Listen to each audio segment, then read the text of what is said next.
欢迎回来，我们继续来看啊。刚刚特别提到说，川普他没有参加 APEC， 马上飞回美国啊。当然，这个理由是万圣节有很多的派对，但是其实真正的实情却是，美国川普必须面对更加复杂跟严峻的美国经济还有内部状况。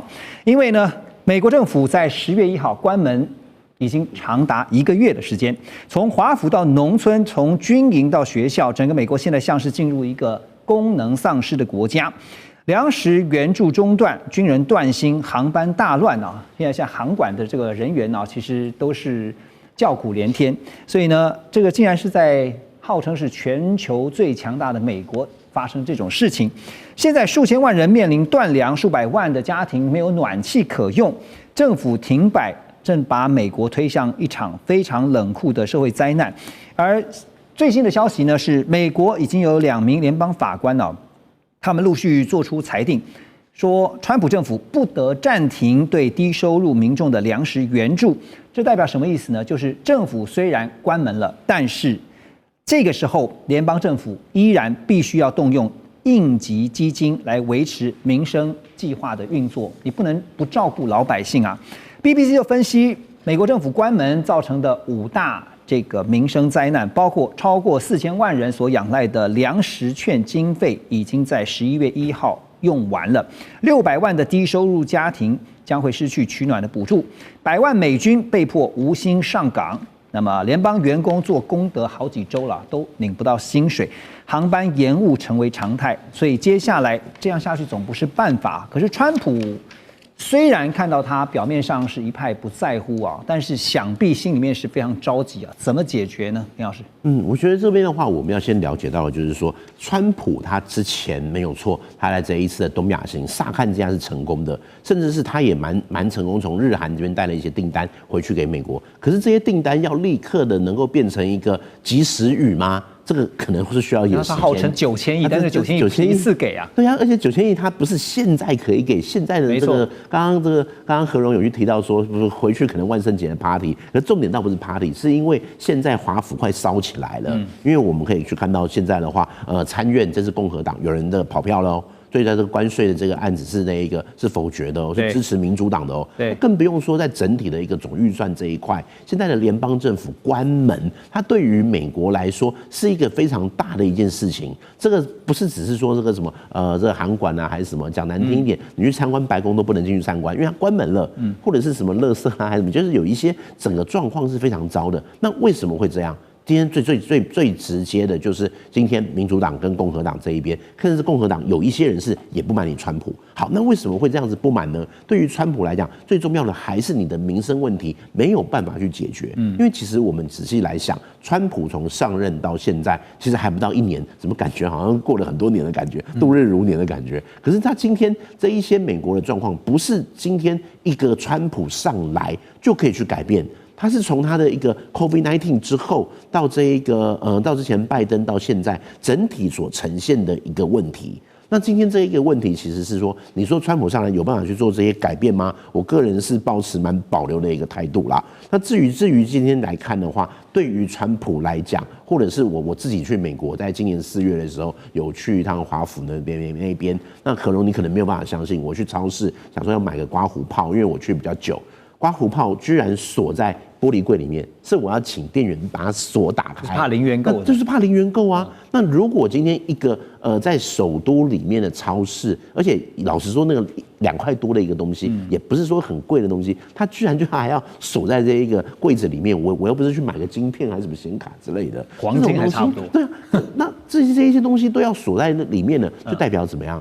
治安状况、经济状况是非常糟的。那再加上现在的一个政府关门，这一些其实都会对美国造成很大的一个问题。那老实说，之前的一个川普为什么可以当选，就是因为贫富不均，就是因为他希望能够把美国的失业率能够去改善，所以我们看他的外交跟他内部是有连结在一起。但是这个连结要实际的能够去改善美国的问题吗？我个人认为可能还是会需要一段很长的时间。但是这个也给了各国在跟美国打交道的时候，可能会要去思考的就是，不是只有看当面跟川普的交易，是也要想的是他最在意的内部问题会不会去干扰他，或者会去影响他的一个战略。这一块其实也是我们可以去施力的一点。就是美国的经济问题，听到川普不断在强调说用关税就能解决哈，单一工具，然后呢，关税带来的庞大收入啊，一定能够解决像美国现在面临到的一些经济窘迫的问题。可是真正关税的收入能够起到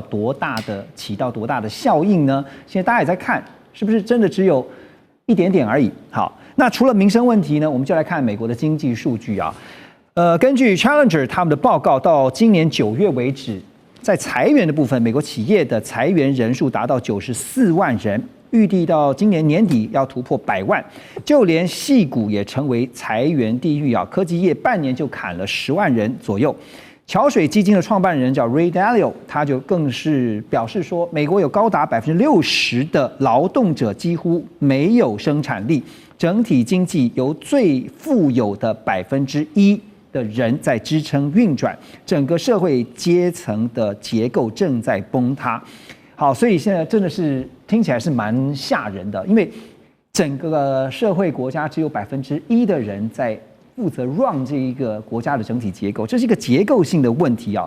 1%的人掌握了生产力，但是60%的人竟然是完全没有生产力，这听起来很吓人。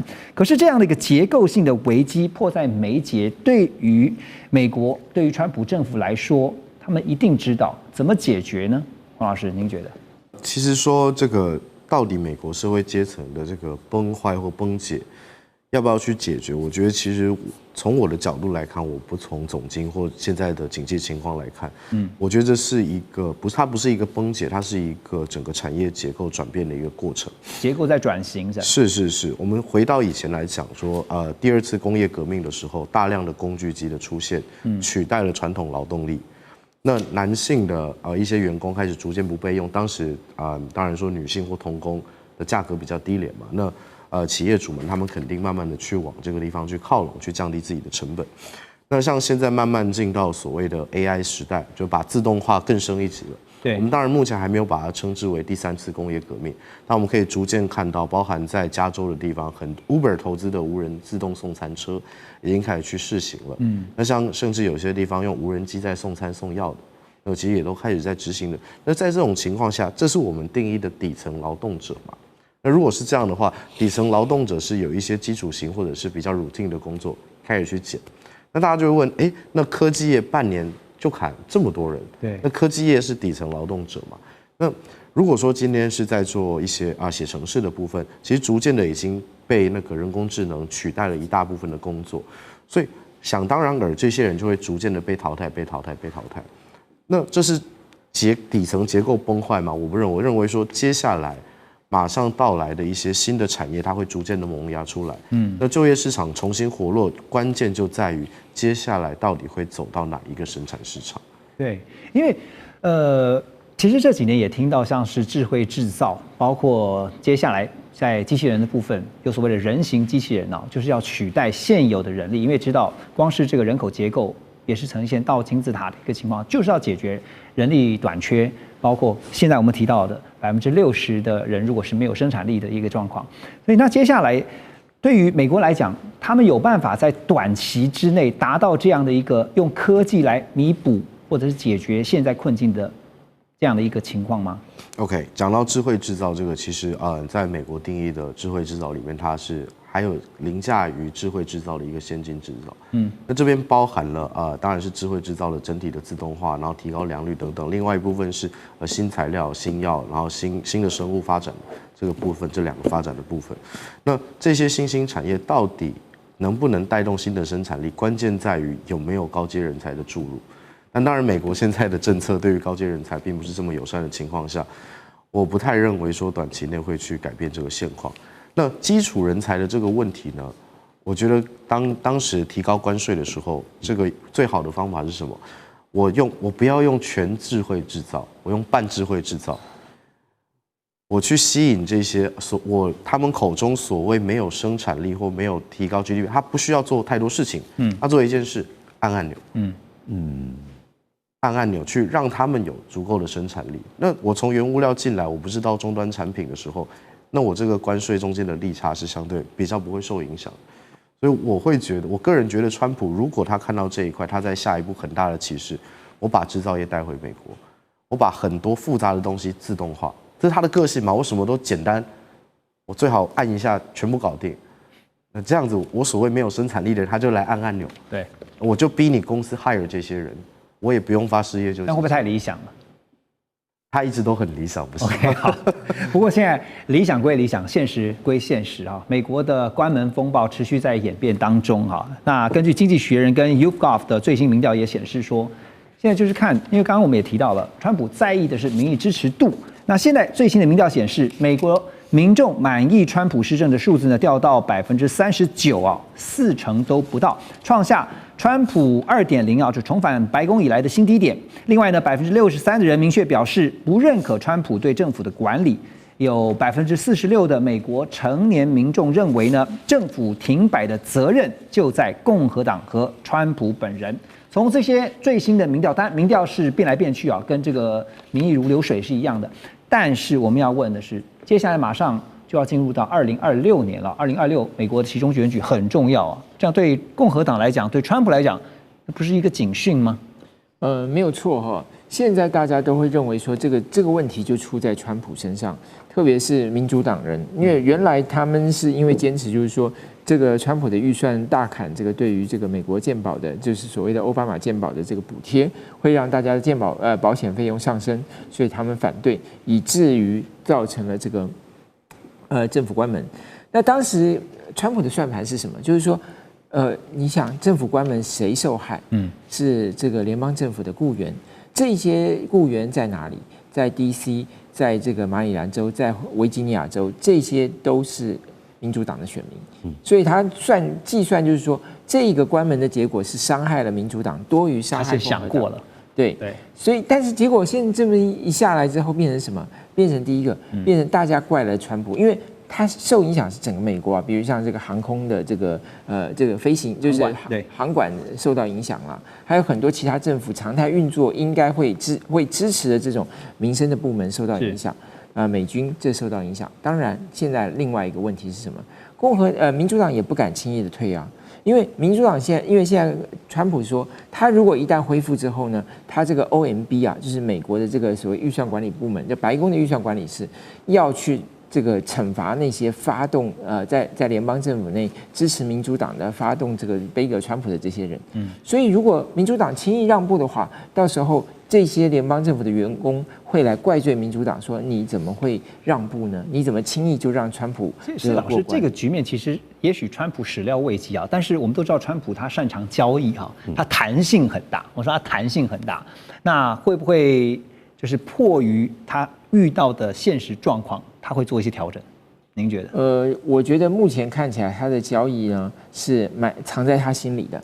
第一个，在成功的亚洲行之后，他现在是更加强硬。他现在要求共和党的这个参议员呢，要废掉这个所谓的冗长辩论。因为美国在参议院它有这个冗长辩论嘛，就是你只要想要发言，你就可以无限时间的发言，除非你有3/5的投票，可以让它停止。那3/5就60席，所以这就保障了少数。为什么民主党没有多数却可以背革预算？就是通过参议院的这个2/5。那现在共和党的这个多数党领袖呢，他原来在竞争这个党魁的时候，竞争这个多数党领袖的时候，他就是反对废除这个条款的，所以他反对。但是在川普的旋风之下，也许他最后会让步。但是关门不能无限期一直关门下去嘛？他们有没有至少设定一个时间点？因为11月最后一个礼拜要感恩节了，起码感恩节前会不会有一个？没有错，上一次关门呢是35天，这一次已经超过30天。所以大家已经认为说，大概未来这一个礼拜可能就会结束。但是现在我想就是用这个所谓冗长辩论的废除，因为如果一旦冗长辩论被废除，民主党以后就没有武器了。没错，所以也许在这个威胁之下，加上川普的旋风，会让这个共和党的这些参议员让步。那么这个最后民主党可能为了维护这个冗长辩论，最后也许就让步。现在那个 timing 可能是看在感恩节前夕啊，不然的话，美国民众恐怕不感恩了。马上回来。2025全球局势必须关注，中美赛局牵动地缘风险，连带影响台海两岸未来。寰宇全世界，关心全世界，权威分析。专业观察，客观立场。每周6日，请您准时锁定，一同关心全球大事的瞬息万变。